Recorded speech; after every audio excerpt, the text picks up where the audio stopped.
The Atlantic has always swallowed ships, but this voyage wasn't swallowed. It was followed, measured, and slowly tested by something sailors were never meant to meet alive. In the age before engines, before radio calls, before rescue was even a hope, the ocean had a rule. If something happened out there, no one would ever truly know why.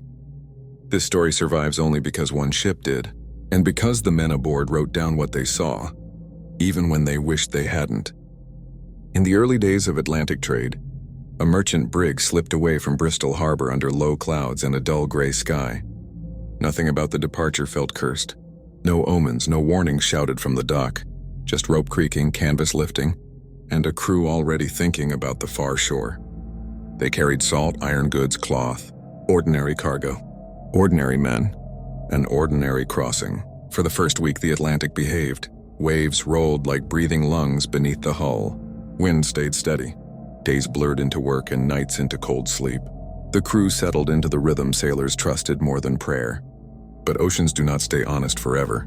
On the 9th day, the wind died. Not slowly, not gently. It simply stopped. Sails sagged like empty skin. The sea flattened into an oily, reflective sheet that swallowed sound. Fog drifted in low curtains, appearing and vanishing without warning, as if the water itself were deciding when it wanted to be seen. And then something drifted past the hull. A fish. Large, pale, belly up. At first glance, it looked like a meal wasted. But when the crew leaned over to look closer, their stomachs tightened. The fish wasn't torn. It wasn't bitten in half. Its side was crushed inward, as if pressure, not teeth, had destroyed it. One eye socket was forced open, not eaten clean, pushed, ruined. No one rushed to haul it aboard. No one joked. The sea felt wrong now. That night, the calm broke, but not into relief. Cold wind arrived from the north, sharp enough to bite through wool. Waves shifted from rolling to slapping, hitting the hull in short, angry bursts. The ship began to pitch instead of glide. And just before midnight, the ship shuddered. Not from above, from below. It wasn't a collision. It wasn't drifting timber. It was a slow, deliberate pressure, sliding along the planks beneath their feet. Lanterns trembled. Men froze in their hammocks. Then it came again, longer this time, as if something massive were leaning its weight against the ship and deciding whether it could break her. No one slept after that. By morning, fog lifted just enough to show empty water and no sign of what had touched them. Orders were given quietly. Watches doubled. No one leaned over the rail without reason. But fear does not need proof to grow. It only needs repetition. By midday, the carpenter found the marks, 2 long scrapes along the stern planking, clean enough to expose pale wood beneath. Between them, deep punctures, curved and evenly spaced. Not nails, not damage from the rudder. Marks made by something alive. The men argued. Floating debris, strange current, rare animals driven off course. But one man didn't argue. A harpooner traveling with them only partway west stood silently, studying the damage. His face stayed flat, but his jaw tightened. "These are teeth," he said at last. The captain didn't panic. He did something worse. He believed him. Course stayed unchanged. Speed increased. Repairs were ordered quietly. No stories were told to the younger hands. But the ship felt different now. Less like a vessel moving through the ocean, more like prey crossing open ground. That evening, birds appeared. Not seabirds searching for land. Scavengers. They circled low and stayed with the ship, dipping and rising as if tracking movement beneath the surface. They did not scatter when the wind shifted.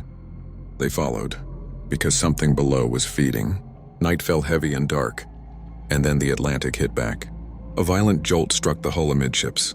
The deck jumped. A rail rattled hard enough to hurt teeth. Water beside the ship churned briefly, then smoothed as if nothing had happened, except everyone had felt it. Lanterns were lowered. Orders snapped into place. The harpoon was brought on deck but kept lashed. Then came the sound, a grinding pressure beneath the keel. Slow, controlled, intentional. The ship yawed slightly as if dragged. And then water to port erupted.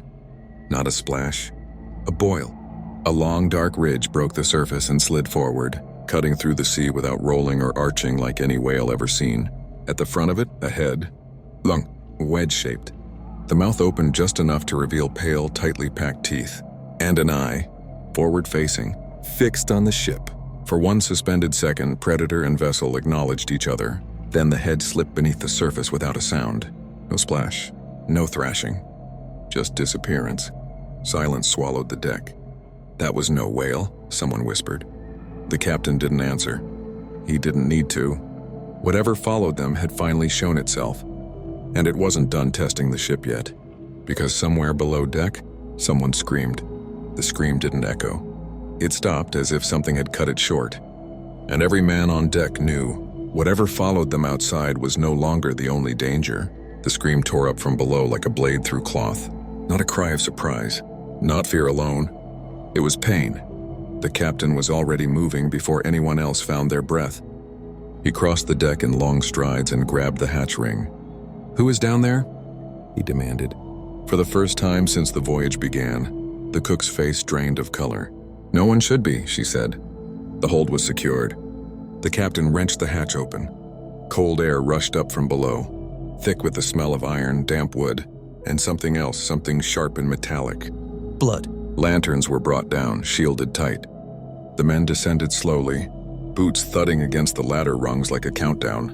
The scream had come from near the cargo stacks. They found Ellis, or what was left of him. The boy lay twisted between salt barrels, eyes wide, mouth open as if still trying to finish the scream that never escaped. His leg was crushed at an unnatural angle, bone pressing against skin. Deep gouges ran across the planks beside him, cutting through oak like chalk. But the worst part wasn't the injuries. It was the trail. Water. Not spilled, dragged. A thick wet smear ran from Ellis's body toward the hull, toward a seam, between planks near the waterline. The wood there was splintered inward.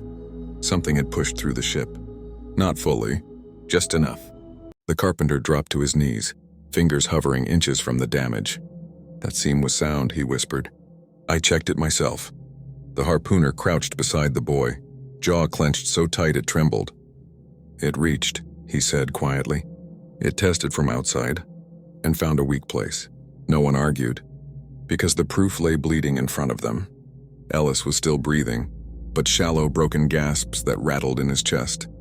The cook moved first, tearing cloth, pressing it against the boy's wounds with hands steadier than any sailor's. "We need light," she said, "and heat now." The captain nodded once. Orders snapped out, quiet, controlled, deadly serious. The hold was secured. The seam was reinforced with anything that could be driven into it.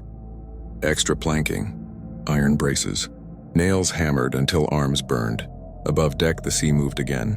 Slow circles beside the hull, as if something listened. They worked through the night. Ellis lived until dawn. He didn't scream again. He didn't speak. He just stared upward, eyes tracking something no one else could see, until his breath faded and left him empty. The crew wrapped his body in sailcloth. No prayers were spoken, because no one believed God was closer than the thing in the water. At first light, the damage became worse. The hull bore new scars, long parallel scrapes running beneath the waterline. Teeth marks punched deeper than before. One plank bowed inward, cracked but not broken. If the ship had been smaller, if the sea had been rougher, the harpooner stood at the rail, staring down. "It's learning," he said. The mate frowned. "Learning what? Where we're weakest?" That was when the birds came back. More of them this time. They circled low, crying sharply, dipping to the surface and rising again. They didn't fight over scraps. They didn't scatter. They waited. The captain ordered the course altered slightly, just enough to test. The ship turned. The water followed. The ridge appeared again beneath the surface, keeping pace, matching speed no matter how sail was trimmed. The ocean wasn't stalking blindly. It was choosing. By midday, tension broke into arguments. Some wanted to run south. Some wanted to turn back. Some whispered words like monster and devil when they thought no one listened. The captain ended it with a single sentence. "If we turn broadside," he said, "we give it our belly." No one suggested it again. That afternoon, the sea went calm once more. Dead calm, the worst kind. The ship drifted. Fog crept back in sheets. Sound died. Even the birds vanished, as if retreating to a safer distance. The harpooner unlaced the cloth around his iron. He checked the edge. Again and again. "I won't miss," he said quietly, not boasting. Warning. The cook stood near him, hands red from Ellis's blood that no amount of washing had removed. "If you strike it," she said, "you don't wound it." He looked at her. "You kill it," she finished. "Or it kills us." The sun dipped behind fog. Darkness came early. Too early. That night the sea didn't bump the hull. It lifted it. The stern rose suddenly, throwing men against rails. A roar surged beneath the ship, water forced aside by mass moving fast. Then the pressure came again. Harder. Longer. The hull groaned like a wounded animal. Something scraped from bow to stern, teeth raking wood, searching for a place to bite through. The captain shouted orders as the ship yawed violently. Lines snapped taut. Men struggled to keep footing. And then, directly beneath the mainmast, the water exploded upward. The head surfaced again, closer than ever. The jaws opened wide enough this time to show the full depth of the mouth. Rows of teeth. Not curved like sharks. Straight. Nail-like. Designed to grip and hold. The eye fixed on the deck. Not scanning. Selecting. The harpooner moved. The captain's voice cracked like thunder. "Wait!" The creature surged closer. Water poured over the rail. The ship shuddered as something struck the keel head-on. Men screamed. The harpooner braced. The captain hesitated one heartbeat too long. And the beast opened its jaws again. Not at the ship, but at a man who slipped near the chains. The harpoon flew too late. The scream cut off mid-breath, and the ocean finally took what it had been waiting for. The man slipped. It wasn't panic that caused it. It wasn't madness. It was the deck, slick with spray, tilted at the wrong moment under the wrong stars. His foot went out from under him near the chains. And before anyone could shout his name, the sea reached up. The jaws rose higher than before. Not snapping. Not rushing. Opening. The mouth closed around him with a sound like wet timber breaking. No thrashing followed. No blood sprayed the deck. The man vanished in one clean motion, dragged downward as if he had never existed at all. The water sealed over him. Gone. For half a second, no one moved. Then the harpooner screamed, not in fear but in rage, and threw. The iron flew true. It struck the creature just behind the jaw, burying itself deep. The impact shuddered through the shaft, nearly tearing it from the harpooner's hands. The sea exploded. The beast thrashed for the first time, water erupting around the ship in towering sheets. The hull groaned as the line went taut, pulled so hard it screamed against the mast fittings. Men were thrown flat. The ship lurched violently to starboard. The captain slammed into the rail, gripping it with white knuckles as the brig was dragged sideways, slowly, inexorably, by something that should not have been able to pull a vessel that size. "Cut the line," someone shouted. "No," the harpooner roared back. "If we let it go, it comes back." The captain made his decision in an instant. "Hull," he ordered. "All men brace," the line sang. The creature surged once more beneath the surface, pulling the ship's stern down until waves washed across the deck. Timbers cracked. Barrels in the hold slammed against each other like thunder. Then suddenly the pressure stopped. The line slackened. Not snapped. Not broken. Slack. The beast released.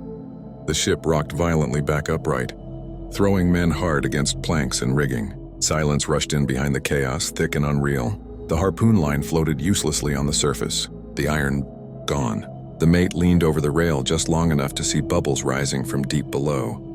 "He let it go," he whispered. The harpooner stared at the empty line, chest heaving. "He chose to," he said.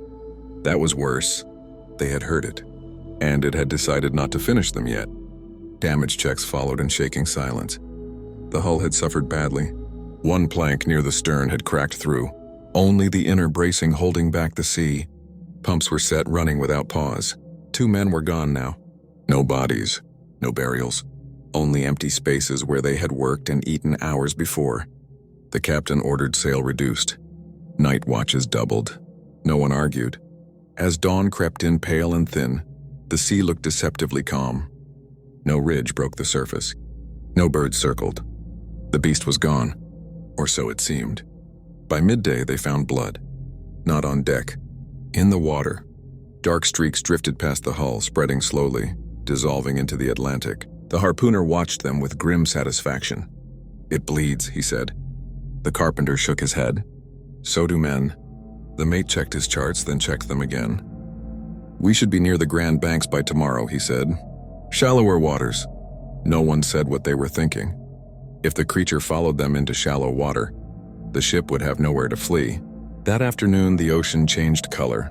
Deep blue faded into a murky green-gray. The swell shortened. The water felt crowded, alive in a way open ocean never was. The harpooner stiffened. "It won't like this," he muttered. "Why?" the cook asked. "Because things like that," he said, eyes fixed on the surface, ruled deep water. Shallows belong to many teeth. As if answering him, the ridge appeared again. Not beneath the ship. Off the bow, blocking their path. It surfaced slowly, deliberately rising higher than before. The full length of its back showed now, longer than the ship's beam, scarred and ridged, marked by old wounds that told of battles survived. The head followed. The harpoon wound was visible, ragged flesh torn but not fatal. Blood seeped from it in slow, dark streams. The creature opened its mouth. This time it roared. The sound wasn't loud like thunder. It was low, deep. It vibrated through bone and wood alike, setting teeth on edge and making men clutch their ears in pain. The ship shuddered as if struck by the sound itself. The captain stepped forward. For the first time since the voyage began, his voice wavered. "Hard to port," he ordered. "All sail you can give her." The brig turned, slowly, too slowly. The creature moved again, sliding beneath the surface, reappearing off the port side now, cutting them off with terrifying intelligence. "It's hurting us," the mate whispered. The cook crossed herself. "No," the harpooner said softly. "It's driving us." Another surge hit the hull. Not a bite, not a strike, but a calculated shove. The ship was being pushed toward shallower water, toward reefs and hidden rock, toward destruction. "Pump harder," the captain shouted. "If she breaks us, we're dead either way." The men worked like animals, cornered, hands bleeding, lungs burning, fear stripped down to raw survival. And then, just before sunset, the beast vanished again. No ridge, no shadow, no sign, only disturbed water and silence. The ship drifted into twilight. Damaged, bleeding seawater, crew shattered and exhausted. That night no one slept, because they all understood something now. The creature wasn't attacking blindly. It wasn't hungry. It was patient, and it was waiting for the moment the ship finally broke itself. The sea went quiet. Too quiet. No ripples, no birds, no wind. Only the sound of water leaking into the ship, and something waiting beneath it. By the fourth night, the brig no longer felt like a ship. It felt like a wounded animal limping across open ground. The pumps never stopped. 2 men worked them at all times, arms shaking, sweat mixing with seawater. Each stroke pulled up more than it should have. The carpenter said little, but his eyes followed the rising damp line along the hull like a man watching a slow execution. The captain knew the truth before anyone spoke it. They couldn't outrun what followed them, and they couldn't survive another strike like the last.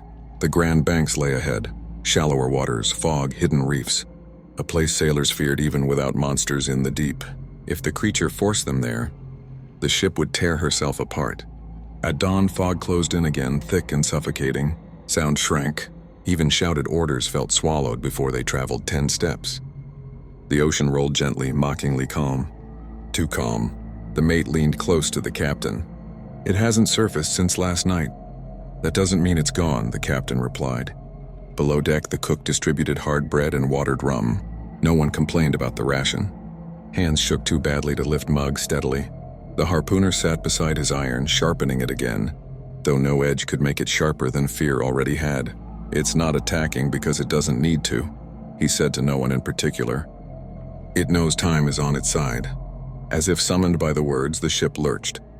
Not from a strike, from ground. The hull shuddered as something scraped beneath them. Men stumbled. The carpenter froze, listening. "That wasn't it," he said quickly. "Too light. Sand, maybe." The captain didn't relax. "Sound the depth," he ordered. The lead line splashed into the water. Seconds stretched thin. "Less than expected," the mate called back. They were drifting shallower. Without wind, without control. The fog thinned suddenly, just enough to reveal dark shapes in the water ahead. Rocks, barely submerged, waiting. A ripple moved across the surface behind them. Then another. The sea bulged. The ridge appeared again, circling wide this time, slow and confident. The creature surfaced partially, eye-breaking water, fixed on the ship's bow. It didn't rush. It didn't roar. It simply waited. The captain understood then. "It's not going to ram us," he said quietly. "It doesn't have to." The harpooner nodded grimly. "It wants us broken on stone." A wave pushed them closer to the rocks. Another followed. "Set sail," the captain barked. "Anything that will catch air!" Canvas went up, flapping uselessly in the dead calm. Men strained at lines, breath coming in ragged gasps. The ridge drew closer. Closer. The beast surfaced fully now, its scarred back glistening in the weak light. The harpoon wound was still visible, still bleeding faintly. It opened its mouth, not toward the ship, toward the water beneath it. And the sea erupted. A massive surge struck the stern, lifting it violently and shoving the brig forward. The hull screamed as wood scraped stone. Men were thrown flat.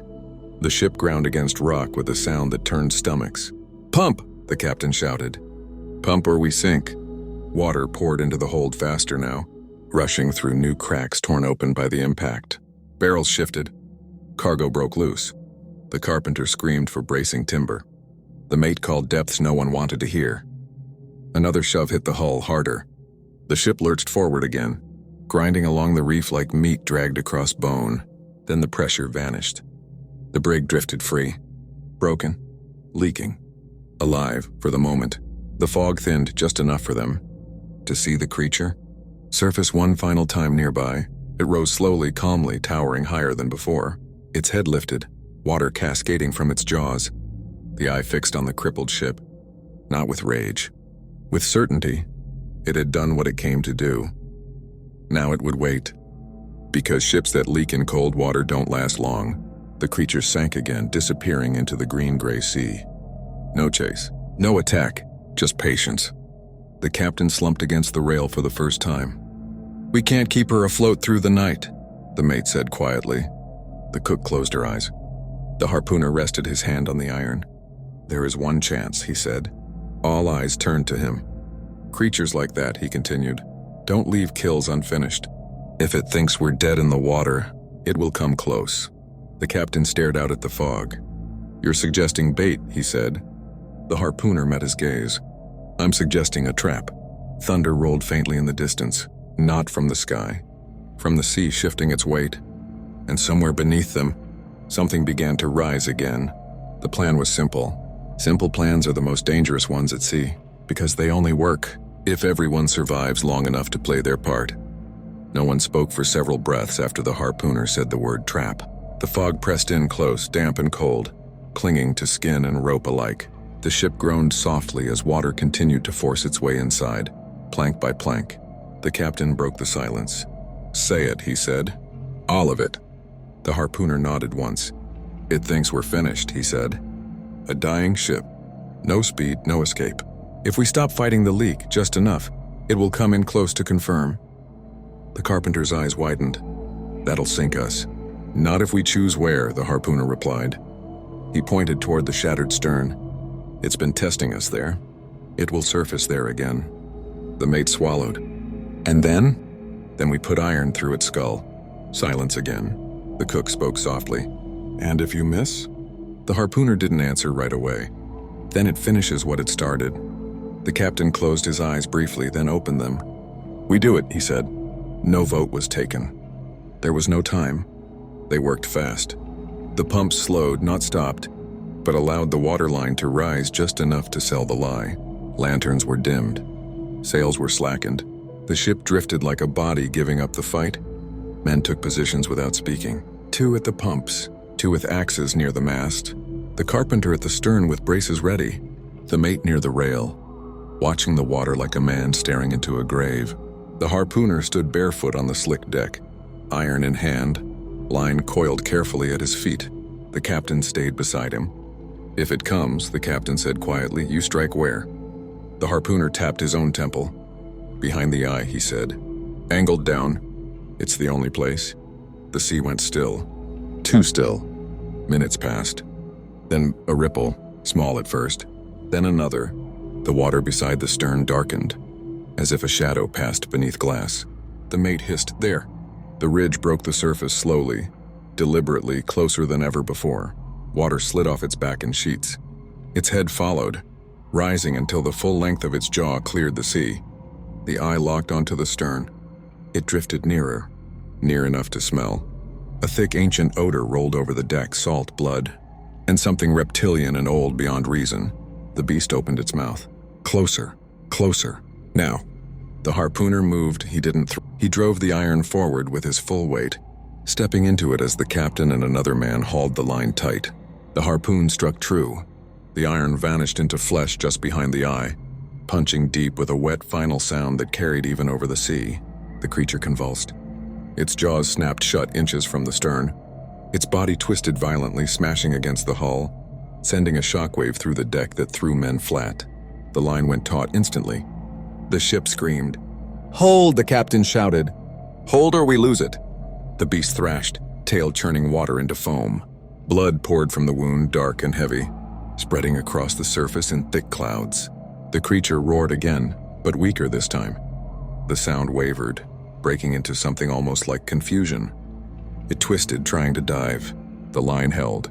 The harpooner braced, muscles tearing, teeth clenched so hard blood ran from his gums. "It's dying," someone screamed.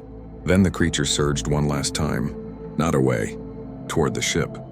The hull buckled as its head slammed into the stern. Wood cracked. Water rushed in violently. "Cut the line!" the mate shouted. The captain hesitated. The harpooner screamed, "No!" The creature shuddered. Its massive body stiffened. The tail slowed. The eye, once sharp and calculating, dulled. Then with a final heavy convulsion, the great body rolled sideways. The sea swallowed it. The line went slack. For a long moment no one breathed. Then the water surfaced again, empty. No ridge, no movement. Just blood spreading wide and thinning into nothing. The beast was gone. Dead or sinking. No one cheered. Because the ship was dying too. Water poured into the hold unchecked now. The pumps couldn't keep up. The carpenter shook his head, face gray. "She won't last till morning," he said. The captain stared at the empty water. "We've survived worse," he lied. Thunder rolled again, this time from the sky. Rain began to fall, and with it came a truth none of them wanted to face. Killing the monster hadn't saved them. It had only bought time, and time was running out fast. They killed the monster, but the ocean doesn't forgive, and it never gives back what it's already decided to take. Rain fell hard now, needling the deck, washing blood into the sea until the water beside the ship looked clean again, as if nothing had ever risen there at all. The brig groaned with every swell. The pumps were useless. Water rushed in faster than men could throw it out, rising around barrels, swallowing cargo that no longer mattered. The carpenter worked until his hands bled, hammering braces into splitting seams. But the damage from the reef and the final impact had gone too deep. "She's opened up," he said quietly. "The keel's taken it." The captain nodded. No shouting, no denial, just acceptance. "Launch the boats," he ordered. The words hit harder than any wave. They had 2 small boats, barely enough space, barely seaworthy in weather like this, but staying with the ship meant dying with it. Men moved automatically, fear turning into numb obedience. The cook gathered what food she could carry: hard bread, a small cask of water. The mate secured charts and the logbook, wrapping them in oilcloth. The harpooner stayed near the rail, staring into the water. "You don't believe it's dead," the captain said. The harpooner shook his head slowly. "Things that rule the deep don't die easy," he replied. They just stopped moving.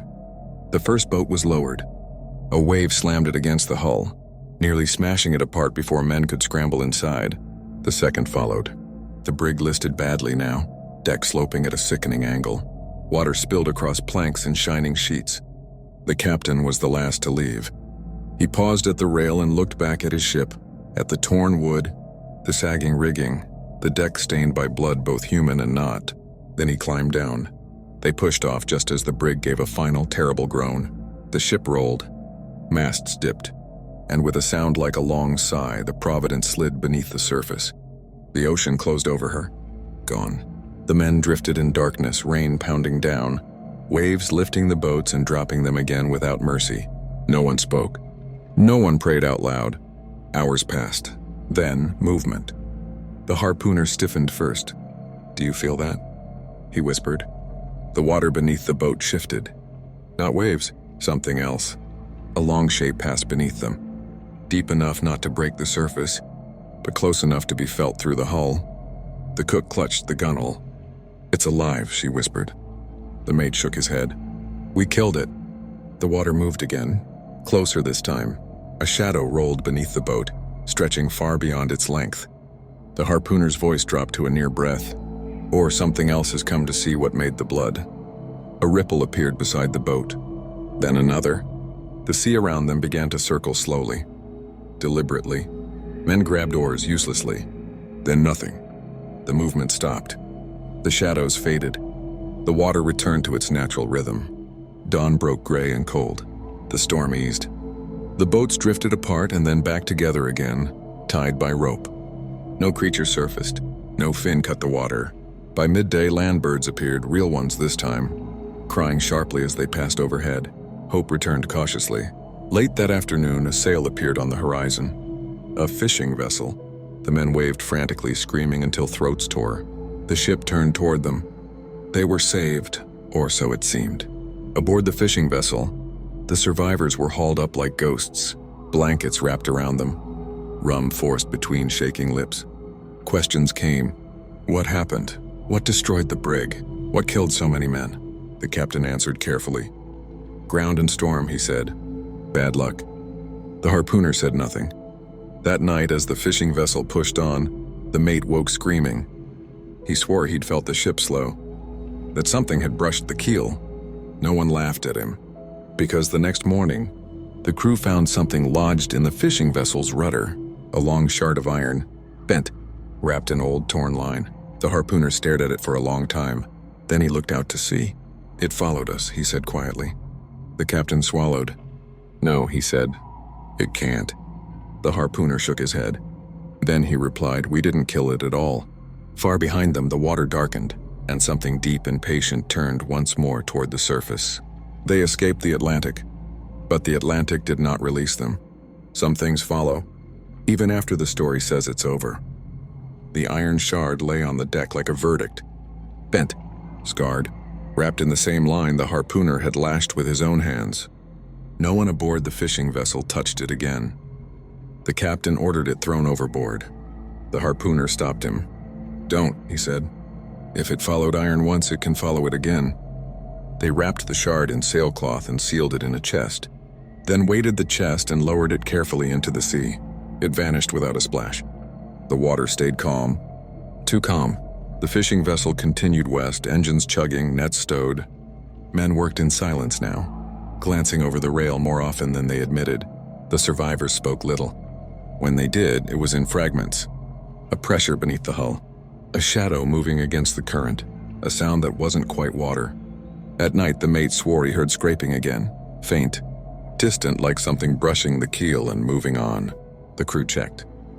Nothing. Always nothing. On the fourth day after rescue, fog rolled in again. The harpooner stiffened the moment it touched the deck. "This is its water," he muttered. The captain tried to argue. "Fog is fog." The harpooner shook his head. "Not this kind." That night, the fishing vessel slowed without explanation. The engines didn't fail. The sea simply resisted, as if they were pushing through thick cloth. The helmsman cursed and pushed harder. Then the water beside the ship moved, not breaking, sliding. A long dark shadow paced them once more, smaller than before, or perhaps farther down. Men froze. Someone crossed himself. The cook gripped the rail until her knuckles whitened. "It's not attacking," the mate whispered. "No," the harpooner said. "It's counting." The captain shouted orders to increase speed. The engines screamed. The shadow dropped back, then vanished. The ship surged forward again. No impact followed. No strike. Just the knowledge that something had chosen not to end them yet. By the time land appeared, men were half mad with exhaustion. They made port under gray skies. Officials questioned them. Doctors examined wounds. Their story was trimmed, filed down, made acceptable. Reef damage. Storm. Lost men. No one wanted tales of ancient predators. The harpooner left that same day. No goodbyes. No explanation. Years passed. The survivors scattered. Some never went to sea again. Some drank themselves quiet. Some wrote letters they never sent.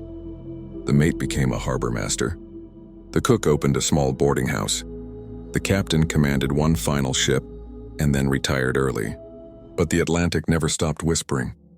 In taverns along the coast, Fishermen began telling new stories. Of nets torn clean through, of sharks bitten in half, of something long surfacing just long enough to be seen, then slipping away. And always the same detail, forward-facing eyes. One winter, the mate received a package. No return address. Inside was a single object. A tooth, longer than a man's hand, straight, not serrated. At its base, a fresh fracture, as if it had been torn loose. Pinned to the wrapping was a note written in a hand he recognized instantly. They never die. They only move on. The mate burned the tooth, or thought he did. That spring, ships avoided a stretch of water near the Grand Banks. Compasses misbehaved there. Nets came up empty or shredded. The water seemed occupied. Centuries later, scientists would name creatures like the one the men faced. Mosasaurus. Ancient marine predators thought extinct long before humans ever sailed. Thought extinct. But sailors never used that word. They used another. Waiting, because the ocean remembers what it has ruled. And sometimes, it reminds us. The ocean never forgets. And sometimes the past comes back, in ways you cannot escape. Years passed since that fateful voyage. The Atlantic swallowed the Providence, leaving only whispers behind. Yet the survivors never truly left the sea. At night, the captain would wake, hearing the creak of a ship, the soft brush of something large beneath the waves. He told himself it was memory, nothing more. The harpooner disappeared from records. Some said he went north, others claimed he sank with a whaler. No one knew for certain. But in ports where sailors gathered, a shadow followed him in tales. Every harpoon thrown in his name seemed to vanish, swallowed by currents too deep for ordinary men. Meanwhile, the mate, older, gray-haired, stood one evening at a harbor dock. The fog rolled in thick, the smell of salt sharp in the air. He leaned over the railing, staring into the water. A familiar ripple broke the surface. A dark ridge, long and scarred, moved beneath the waves. One pale eye broke the surface, forward-facing, locked onto him as if it remembered every slight, every action from decades ago. The mate stumbled back. His heart thumped against his ribs. His hands shook. It was not hungry. It was not attacking. It was watching. He whispered to no one, not even himself. It survived. And in that moment, he understood something the ocean had always known. No ship is truly safe. No man is ever free. The creatures that ruled before humanity never left. They wait. They watch. And sometimes, when the fog rises and the water lies still, they remind us that some things are older than fear itself. The Atlantic swallowed the ridge once more, disappearing beneath gray waves. But in the hearts of men who survived, the memory never sank. The sea kept its secret, for now, and somewhere deep, far beyond the reach of any ship, something moved, patient,